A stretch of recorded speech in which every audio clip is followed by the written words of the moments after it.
The implications of Nicolas requiring a second KYC even for pioneers who have already received Pi on the mainnet. Pi Network Daily extends a warm greeting to all of you. In April of this year, the Pi core team introduced a facial recognition KYC feature for Pi Network. Since its launch, the KYC approval rate has significantly increased, and the number of pioneers receiving Pi on the mainnet has also risen sharply. Most accounts waiting for KYC approval or not yet invited to KYC have now moved past this stage and are in step 9, queuing to receive Pi on the mainnet. However, recently, the Pi core team has added a new requirement: a second KYC for pioneers who have already received Pi on the mainnet, involving facial recognition verification.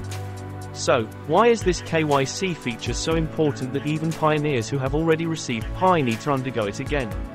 What benefits does this bring to the network, and will these pioneers lose their Pi if they fail to pass the second KYC? Let's delve into these questions with Pi Network Daily. Part 1. How important is facial recognition KYC? Financial companies and organizations must KYC their user accounts. Besides verifying information through identity documents, this also ensures that the account belongs to a real person. Modern KYC technology includes facial recognition, supported by advanced AI, which can identify and analyze users' faces. The ultimate goal is to confirm real users and accurate profiles, eliminating fake bots or identity thieves attempting to KYC accounts. For the Pi Network project, this is crucial because it's a free mining project, meaning one user could create multiple accounts to mine Pi. However, this advanced KYC ensures each account is tied to a real person. Accounts that fail KYC will be disqualified and will not receive any rewards. Part 2. Additional KYC for pioneers who have received Pi on the mainnet. The initial mainnet Pi transfers began over 2 years ago. Since then, billions of Pi coins have been transferred to the mainnet. Previously, the KYC process for Pi was simpler, mainly involving selfies and uploading identity documents. Waiting for Pi on the mainnet was a matter of luck, as it took a long time for your turn to come. With the introduction of facial recognition KYC, this process has sped up significantly. However, those who received Pi on the mainnet earlier have already used their Pi coins, and the highest risk is that they might not be real people or a single person mining multiple mainnet accounts. To ensure transparency, the system now requires all users who previously received Pi to undergo AI-based facial recognition KYC. This means after receiving Pi, you can continue mining, your Pi will still be added to your account, and you can receive Pi coins in the second transfer.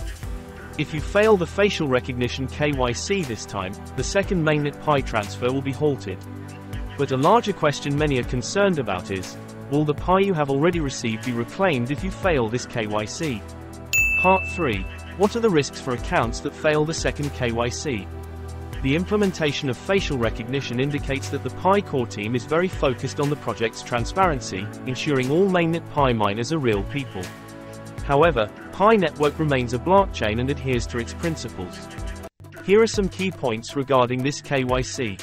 If you receive Pi on the mainnet before and past the 14-day waiting period, your Pi is fully on the mainnet and can be transferred. This Pi cannot be reclaimed because it has already entered the mainnet. The notion of reclaiming Pi for failing the second KYC is unfounded. The reason for this second KYC is that it's mandatory for you to continue mining Pi and receive the second transfer. This amount could be larger than the first transfer. If you fail KYC, your account will revert to an unverified state.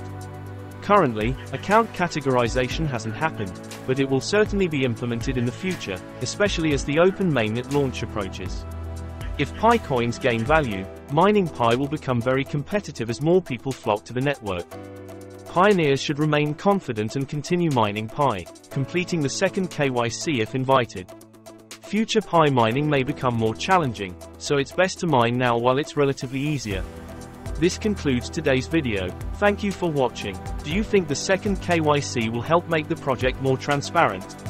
Leave your thoughts below for discussion. CryptoLeakVN is delighted to have accompanied the pioneers in exploring Pi Network over the past period. Thank you for trusting and supporting the channel. Don't forget to like and subscribe to receive the latest updates about the Pi Network. For continuously updated information, you can also join the CryptoLeakVN community group on Facebook. We share quick news about Pi Network and trading signals on these social networks. The link to join is in the video description. Goodbye and see you in the next segment.